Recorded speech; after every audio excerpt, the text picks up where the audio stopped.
मी शॉटला अशी उभी असायची आणि कॅमेरे वगैरे सगळे लांब बसायचं ना रे. तुम्हाला असं धडधडायला लागायचं. मी कोणाला तरी अरे ते असिस्टंटला वगैरे इकडे पाठवा रे जरा कोणीतरी, तुम्ही ऋषिकेश वगैरे. आणि ते आपसात काहीतरी जर त्यांचं चालू असेल तर लक्ष द्यायचं नाही. अरे कुणी ऐकतंय का, पाठवा ना त्यांना इकडे.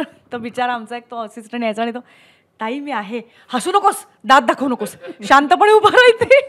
तर ही एक भीती मस्त अनुभवायला पण मिळाली. म्हणजे शूट करत असतानाही छान घाबरले होते.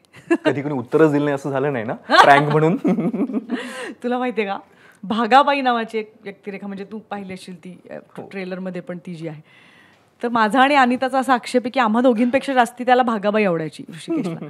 त्यामुळे साधारण तो मला तू फ्रेम बाहेर जा ना, मला भागाबाईवर चार्ज कर वगैरे असं काहीतरी त्याचं चाललेलं असायचं. तर एका सीनमध्ये आमचा माईक दिसत होता म्हणून भागाबाईला माईक लावला होता. मी आणि माझ्या मुलीचा माईक असा दिसतो ना, कॅमेऱ्यात दिसतो, तर भागाबाईला लावला.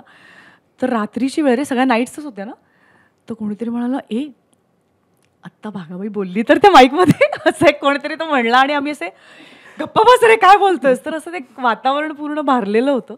त्यामुळे एक त्या म्हणजे खूप लोकेशन पण किती देतं ना, म्हणजे मिलिंद झाला, साऊंड, मंदार, हे या सगळ्या गोष्टी म्हणजे चित्रीकरण होत असताना खूप काही देत होते. आणि नंतर अर्थातच Abhijit editing, AV Prafullachandra background, ह्यांनी सगळ्यांनी टेक ओव्हर केलं असं मी म्हणेन.